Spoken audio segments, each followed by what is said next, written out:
जय हिंद।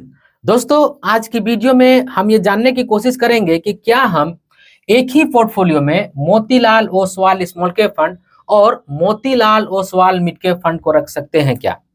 इसका मतलब ये है कि क्या हम अपनी पोर्टफोलियो में एक एएमसी के दो फंड को रख सकते हैं क्या।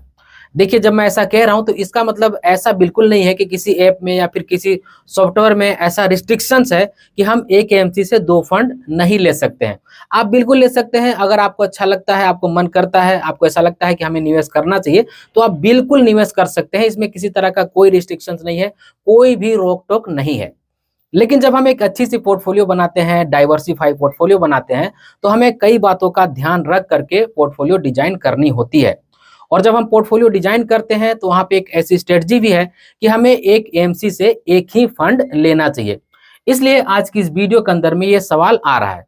और क्योंकि Motilal Oswal mid cap fund अपनी कैटेगरी का one of the best fund है, खराब सिचुएशन में भी ये बहुत ही अच्छा रिटर्न दे करके दिखाया है, इसलिए मोतीलाल ओसवाल में तो लगभग लोगों ने निवेश किया ही है। ठीक उसी तरह से performance Motilal Oswal small cap fund भी करता हुआ दिख रहा है। Motilal Oswal small cap fund का ज्यादा दिन नहीं हुआ है, ज्यादा समय नहीं हुआ है, लेकिन जितना भी समय हुआ है दोस्तों, उस समय के दौरान ये भी फंड अपनी कैटेगरी में सबसे अच्छा करते हुए दिख रहा है। इसीलिए इस तरह का सवाल आ रहा है। और क्योंकि हम एग्जाम्पल से समझ रहे हैं Motilal Oswal small cap fund, Motilal Oswal mid cap fund, तो ये मोतीलाल ओसवाल का मैं नाम जरूर ले रहा हूं, लेकिन आज की इस वीडियो के अंदर में जो बातें मैं आप सभी को बताऊंगा वो ओवरऑल सारे ही एएमसी पर लागू होगा। यानी कि जो भी म्यूचुअल फंड कंपनियां हैं सभी पर लागू होगा। ऐसा नहीं है कि सिर्फ मोतीलाल ओसवाल के लिए ही ऐसा है। तो जैसा कि हमने बात किया दोस्तों कि Motilal Oswal mid cap fund अपनी कैटेगरी का one of the best fund है, सबसे अच्छा परफॉर्मेंस करते हुए दिख रहा है। और Motilal Oswal small cap fund भी ठीक इसी के नक्शे कदम पर चल रहा है और ठीक इसी तरह का रिटर्न दे रहा है। तो बहुत सारे लोगों को ऐसा लगता है कि क्यों ना हम Motilal Oswal mid cap fund तो रखे ही है, Motilal Oswal small cap fund भी अपनी पोर्टफोलियो में रख ले। तो उससे पहले मैं एक चीज आपको बताना चाहता हूं कि फंड दो तरह के होते हैं। पहले इसके बारे में आप थोड़ा सा समझ लीजिए, क्योंकि मैं चाहता हूं कि आज इस वीडियो के अंदर में जो कॉन्सेप्ट मैं आप सभी को समझाने जा रहा हूं वो पूरी तरह से आपके लिए क्लियर हो जाए और आपको इस पर दोबारा किसी भी तरह का सोचने समझने की जरूरत ना पड़े। तो सबसे पहला होता है एक्टिव फंड। एक्टिव फंड कौन से होते हैं? एक्टिव फंड जैसे लार्ज कैप फंड हो गया, जैसे फ्लेक्सी कैप फंड हो गया, मिड कैप फंड हो गया, large and mid cap fund हो गया, मिड कैप फंड हो गया, स्मॉल कैप फंड हो गया। ऐसे फंड जो पूरी तरह से एएमसी के ऊपर में डिपेंड करता है, एएमसी के स्ट्रेटजी पर उनका परफॉर्मेंस डिपेंड करता है और हर एएमसी की जो इन्वेस्टमेंट की स्ट्रेटजी है वो अलग अलग होती है। तो किसी फंड से अगर अच्छा परफॉर्मेंस मिल रहा है, अच्छा रिटर्न मिल रहा है, तो पूरी तरह से इसके पीछे हाथ एएमसी का होता है, उनकी स्ट्रेटजी का होता है। तो हम इस तरह के जो भी फंड होते हैं उनको हम एक्टिव फंड कहते हैं। दूसरे होते हैं पैसिव फंड। पैसिव फंड यानी कि इंडेक्स फंड, जैसे में निफ्टी 50 इंडेक्स फंड हो गया, निफ्टी नेक्स्ट 50 इंडेक्स फंड हो गया, या फिर निफ्टी का जो 150 मिड कैप इंडेक्स फंड हो गया वो हो गया, निफ्टी स्मॉल कैप 250 इंडेक्स हो गया। अभी हमने देखा कि Nifty 250 micro cap index fund भी आ गया है, जो कि मोतीलाल ओसवाल की तरफ से ही है। तो इस तरह के जो फंड होते हैं ना, जिनको हम पैसिव फंड कहते हैं, ये इंडेक्स फंड होते हैं। इसमें एएमसी को करने के लिए कुछ भी नहीं होता है। यहाँ पे एएमसी की स्ट्रेटजी नहीं होती है।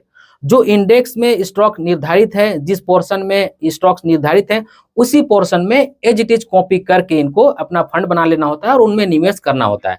तो जो एक्टिव फंड होते हैं उनमें ये जो एएमसी है, इसके लिए करने के लिए कुछ भी नहीं होता है, सिर्फ कॉपी करना होता है। तो यहाँ पे फंड हाउस की कोई भी स्ट्रेटजी नहीं होती है, कोई भी स्ट्रेटजी यहाँ पे नहीं चलती है, कोई भी स्ट्रेटजी यहाँ पे फंड हाउस नहीं लगा सकती है।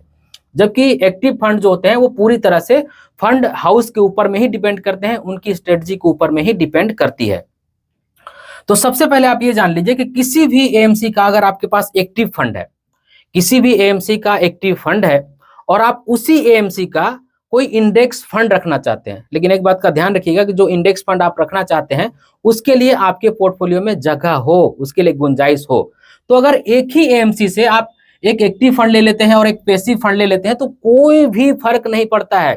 क्योंकि अगर इंडेक्स फंड आप किसी भी एएमसी का लेंगे तो वहां इन्वेस्टमेंट की स्ट्रेटजी सेम ही रहने वाली है, वहां पे कोई भी बदलाव नहीं होने वाला है। ए फंड हो, बी फंड हो, सी फंड हो, कोई भी फंड हाउस हो, वो जो इंडेक्स फंड होता है उसकी इन्वेस्टमेंट की स्ट्रेटजी सेम होती है। तो इस बात से कोई भी फर्क नहीं पड़ता है। तो सबसे पहले आपके मन में ये कॉन्सेप्ट क्लियर होना चाहिए कि अगर हमारे पास किसी एएमसी का एक्टिव फंड है और उसी एएमसी का अगर हम पैसिव फंड ले रहे हैं तो इससे जरा सी भी कोई दिक्कत नहीं होने वाली है, बशर्ते उस इंडेक्स फंड के लिए आपके पोर्टफोलियो में जगह होना चाहिए।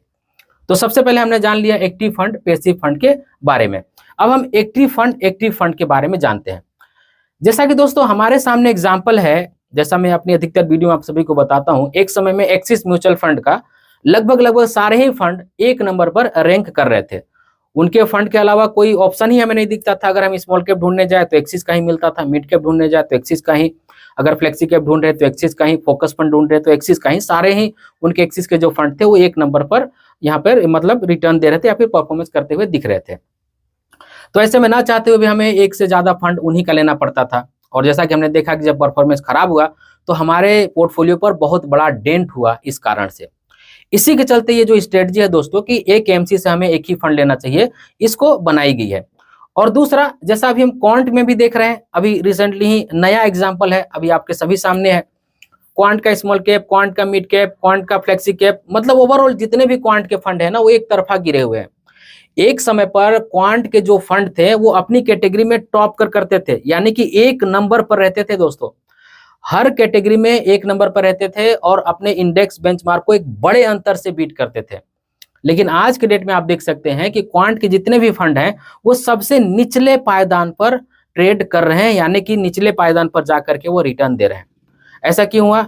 जब से सेबी का छापा पड़ा फ्रंट रनिंग के मामले को लेकर के, उस समय से इस फंड का जो परफॉर्मेंस है वो दिनों दिन खराब होते जा रहा है। तो यहीं पे आप ये मान करके चलिए कि किसी के पोर्टफोलियो में क्वांट के परफॉर्मेंस को देख करके अगर एक फंड होता, दो फंड होता, तीन फंड होता, क्वांट के दो तीन फंड वगैरह वो रखा रहता, तो सोचिए कि आज उसके पोर्टफोलियो में कितना बड़ा डेंट पड़ रहा होता। बाकी जो फंड है अच्छा परफॉर्मेंस कर रहे होते, लेकिन क्वांट उनके परफॉर्मेंस को सारा नीचे खींच करके उसके पोर्टफोलियो का जो ओवरऑल रिटर्न है वो बहुत ही बुरा दिखा रहा होता।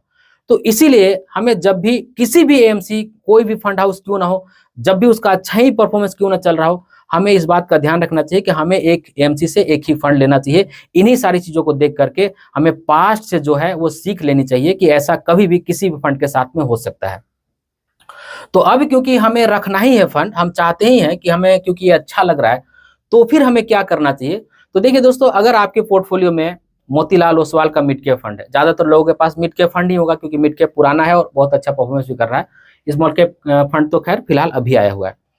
तो अगर आपके पोर्टफोलियो में Motilal Oswal mid cap fund है और उसको आपने पोर्टफोलियो में 20% का एलोकेशन दिया है, ध्यान से सुनिएगा, आपके पोर्टफोलियो में Motilal Oswal mid cap fund का 20% का एलोकेशन है, और अगर आपको मोतीलाल ओसवाल का स्मॉल कैप फंड रखना है तो मेरे हिसाब से आपको ये करना चाहिए कि उसी 20% में से Motilal Oswal small cap fund को जगह देना चाहिए।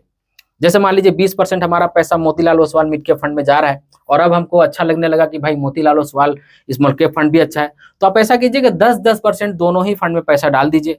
या फिर आप ये कर सकते हैं कि मोतीलाल ओसवाल में 15% पैसा डाल दिया और 5% पैसा Motilal Oswal small cap fund में डाल दिया। तो कुछ इस तरह से करके आप कर सकते हैं।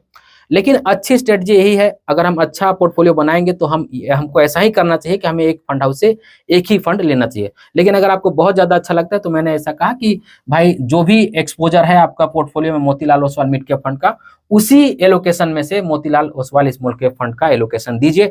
अलग से फिर से इसमें 20% का एलोकेशन देने की जरूरत नहीं है, क्योंकि जैसा हमने पास से सीखा है, कभी भी ऐसा हो सकता है कि इस फंड का भी परफॉर्मेंस डाउन हो जाए तो हमारे पोर्टफोलियो पर बड़ा डेंट पड़ सकता है।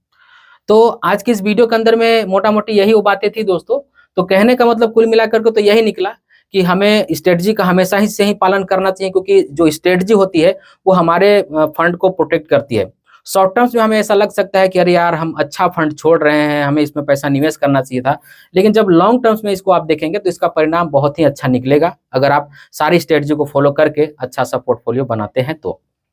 तो उम्मीद करता हूं दोस्तों कि आज की इस वीडियो में जो कॉन्सेप्ट मैंने आप सभी को बताया है, जो कॉन्सेप्ट आप सभी को समझाया है, वो सारी बातें आप सभी को अच्छे से समझ में आ गई होगी। और मेरे ख्याल से आज के इस वीडियो में जैसा मैंने डिस्कशन किया है उसी हिसाब से अगर आपको पोर्टफोलियो बनाना होगा तो आप शायद उसी हिसाब से काम करेंगे।